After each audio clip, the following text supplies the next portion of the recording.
بسم اللہ الرحمن الرحیم۔ السلام علیکم ورحمۃ اللہ وبرکاتہ۔ دولت کی بارش کے لیے سورہ آل عمران کی آیت نمبر 26 اور 27 کا وظیفہ۔ سورہ آل عمران، میرے خیال میں ابھی تک میں پہلی بار شاید یہ سورہ آل عمران کی اس آیت کے بارے میں بات کر رہا ہوں، 26 اور 27 کے بارے میں فرسٹ ٹائم۔ اس سے پہلے اس کا وظیفہ میں نے آپ کو نہیں بتایا۔ آیت بہت مشہور ہے اور اس کے اندر اللہ پاک جو ہے اس نے یہ بتایا ہمیں کہ رب جس کو چاہے وہ بادشاہیاں عطا کر دے اور جس کو چاہے وہ فقیر کر دے، جس کو چاہے وہ عزت دے دے اور جس کو چاہے وہ ذلت عطا کر دے، کیونکہ اللہ ہر چیز پر قادر ہے۔ مؤدبانہ ریکویسٹ رہے گی آپ دوستوں سے کہ جب بھی کوئی آیت کا وظیفہ کیا کریں کسی بھی، تو اس کا ٹرانسلیشن ضرور اس پہ غور کیا کریں، ترجمے پہ ضرور غور کیا کریں۔ ترجمے کے اندر غور کرنے سے یا ترجمے کو پڑھنے سے آپ کے اندر ایک ایسا حوصلہ، آپ کو یہ ہو جاتا ہے، آپ کی کیفیت ہی بدل جاتی ہے کہ آپ جو لفظ ادا کر رہے ہیں اس میں رب کیا فرما رہا ہے اور آپ کیا کہہ رہے ہیں۔ جب آپ کو یہ پتہ چلتا ہے نا کہ آپ کے منہ سے کیا الفاظ نکل رہے ہیں، کیا کہہ رہے ہیں، تو وہ فیل، وہ کیفیت جو ہے نا وہ آپ کے اندر پیدا ہوتی ہے۔ تو اس لیے اس کے ترجمے کو ضرور غور سے دیکھا کریں۔ تو سورہ آل عمران آیت نمبر 26 اور 27 شروع ہوتی ہے قُلِ اللَّهُمَّ مَالِكُ الْمُلْكِ تُؤْتِي الْمُلْكَ، یہ والی پوری آیت۔ اب اس کے اندر یہ کل سے شروع ہو رہی ہے نا، کاف دو نقطوں والا کاف، تو یہ آبی مزاج کے لوگوں کو سوٹ کرے گی۔ یہ مزاجن اگر میں دیکھوں تو یہ آیت، اس کا وظیفہ آبی مزاج والے لوگوں کو سوٹ کرے گا۔ اب آبی مزاج کس کس کا ہے؟ تو پہلے تو یہ بات کلیئر ہو جانی چاہیے کہ کاف سے شروع ہوئی ہے، تو اس کاف سے جس کا نام قاسم ہے، قادر ہے، اس کو تو یہ سوٹ کرے گی۔ اب مزید آبی مزاج والے کون سے لوگ ہیں، اگر کوئی کرنا چاہتے ہیں تو وہ کمنٹ میں مجھے اپنا نام بتا دیں، میں بتا دوں گا کہ ان کو سوٹ کرتا ہے یا نہیں کرتا۔ اب دوسری بات یہ ہے کہ مزاج کے حساب سے جب آپ کسی وظیفے کا انتخاب کرتے ہیں جو آپ کے نام کے ساتھ آپ کے مزاج کو سوٹ کر رہا ہے، تو وہ پھر ایگزیکٹلی ایسے کام کرتا ہے جیسے آپ کا کوئی زبردست قسم کا سافٹ ویئر کام کرتا ہے۔ یعنی آپ یقین کریں کہ اس میں غلطی کی گنجائش ہی نہیں ہے، بس وہ آپ نے وہ وظیفہ کیا اور ادھر اس کا رزلٹ آپ کو مل گیا۔ اتنی تیز اثرات اس کے ہوتے ہیں جس کے نام سے، مزاج سے وہ وظیفہ میچ کر رہا ہوتا ہے۔ اور جب میچ نہیں کر رہا ہوتا تو پھر یہ بتانے سے لوگ شاید قاصر ہیں یا بتانا نہیں چاہتے کہ وہ آپ کے بنے ہوئے کاموں کو بگاڑ بھی دیتا ہے۔ اس کی وجہ کیا ہے؟ اس کی وجہ یہ ہے کہ ابھی تو میں نے کوئی بات اس پر نہیں کی، صرف مزاج کی بات کر رہا ہوں، وظائف کی۔ ابھی میں نے یہ بات نہیں کی کہ جناب یہ جمالی وظیفہ ہے یا جلالی وظیفہ ہے۔ ہم نے تو یہاں پر یوٹیوب پہ بڑی آسانی سے ٹھہر کے اس پلیٹ فارم پہ بول دیا کہ جناب یہ وظیفہ کر لیں اور یہ وظیفہ کر لیں۔ اب اس وظیفہ وہ جمالی تھا یا جلالی تھا، اس کی جمالی احتیاط کیا ہے، اس کی جلالی احتیاط کیا ہے۔ اگر جمالی اور جلالی احتیاط کرنے کے اوپر آپ قادر ہیں اور آپ ان ریسٹرکشنز کو اوبے کر سکتے ہیں، تو پھر مزاج کی کوئی کیفیت، کوئی مسئلہ نہیں ہے، جو مرضی ہے جس قسم کا جو وظیفہ اٹھا کے کر لیں، کوئی رجت وجت اس میں نہیں ہوگی، کیونکہ وہ پرہیز میں ہے، وہ پوری اپنی جو ہے اپنے تقوی کو اس نے سٹرونگ کیا ہوا ہے۔ کوئی بھی چیز ایسی جو اس وظائف کے نتیجے میں آتی ہے، حاضر ہوتی ہے، تو وہ اس کو کچھ بھی نہیں کہہ پاتی، کیونکہ وہ پرہیزگاری میں بہت زیادہ آگے بندہ جا چکا ہوتا ہے۔ ٹھیک ہے، تو کیونکہ ہم وہ جلالی اور جمالی والی تو بات کر ہی نہیں رہے، نہ وہ پرہیز بتا رہے ہیں، نہ ہی وہ پرہیز آپ کر سکتے ہیں۔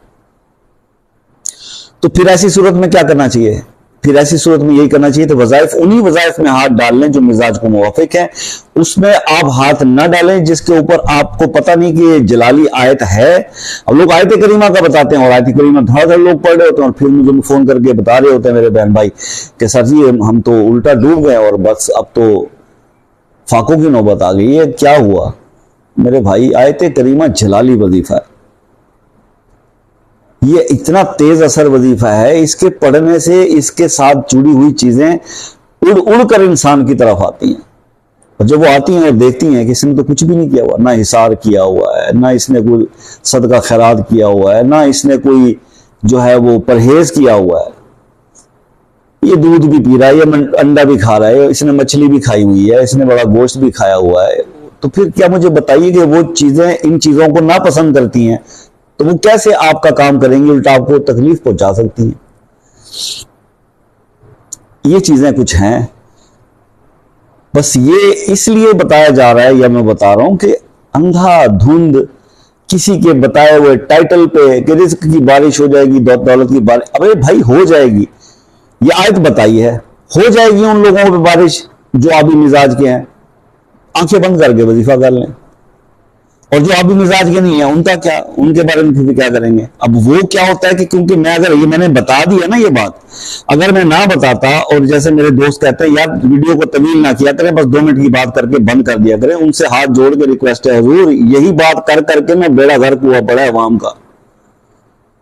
دھاڑے مار کے روتے ہیں، فون کے اوپر بتاتے ہیں شاہ صاحب رول گئے ہیں، اتنے جب سے پیدا ہوئے وظائف کر رہے ہیں کچھ بھی نہیں ملا آج تک، وجہ کیا ہے؟ یہ کوئی ایسی کام ہے؟ اس طرح ہی سب کے وظائف چلنے لگ جاتی، یہاں تو ہر بندہ کلندر اور ہر بندہ ولی اور ہر بندہ پیر ہوتا، پھر ٹینشن کس بات کی تھی؟ میرے دوستو یہ بڑا ٹیکنیکل کام ہے، اس کو سمجھ کر کیجئے، جس کو آ جاتا ہے کوئی گر ہاتھ میں ہنر اور وہ ایک آیت بھی اس کو سوٹ کر جاتی ہے اور وہ اس کا عامل ہو جاتا ہے نا، اس کے پاس اتنی پاور ہوتی ہے کہ وہ اپنی دوسروں کی دنیا بدل دے، دعاؤں کے ساتھ وہ جو مانگے اللہ سے اس کی دعائیں مستجاب ہو جاتی ہیں، وہ اللہ کا جو ہے وہ پیارا بندہ بن جاتا ہے، اللہ کا ولی بن جاتا ہے، اس کے اندر سے یہ چیزیں نکل جاتی ہیں، دوسری جو اس کے اندر نجاستیں ہوتی ہیں، جو برائیاں ہوتی ہیں، وہ تقوی کی طرف آ جاتا ہے،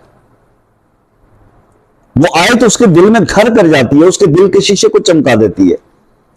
یہ ہوتا ہے موضوع ہو جانا، کسی وظیفے کا سوٹ کر جانا آپ کو، اور اس کے بعد اس کے ریزلٹس کا بے انتہاشا جو ہے وہ ریزلٹس آنا۔ اب اس آیت کے بارے میں اتنا بتا دوں، صرف آسان سا اس کا عمل ہے بھائی، 7 بار فجر کے بعد پڑھ لیا کریں، 7 بار عشاء کے بعد پڑھ لیا کریں، بس اول آخر درود شریف بھی 7 بار پڑھ لیں۔ یہ اگر کوئی بندہ آبی مزاج کا ہے وہ یہ وظیفہ شروع کر دے، اس کو یہ پرابلم جو وہ روز روز بیٹھ کے ڈسکس کرتے ہیں جی کہ کاروبار نہیں چلتے جی، رزق کی تنگی ہے جی، برکت نہیں ہوتی جی، پوری نہیں پڑتی جی، یہ سارے مسئلے، او جی پروموشن نہیں ہو رہی جی، تو یہ آیت ہے نا، ترجمہ پڑھیں اس کا،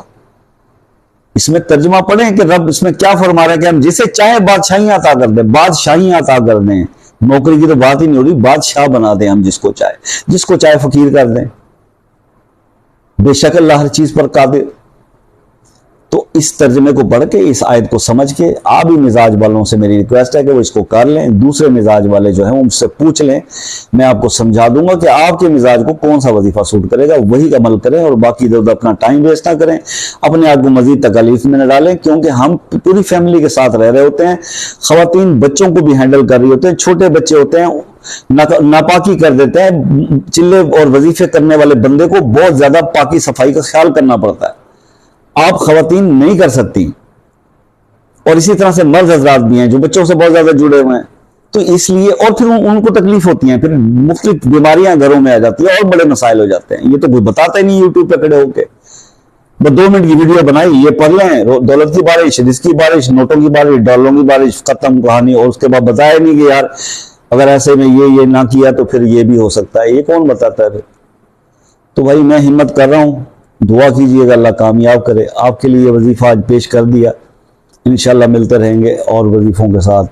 دعاؤں میں یاد رکھیے گا، جب تک کے لیے اللہ حافظ۔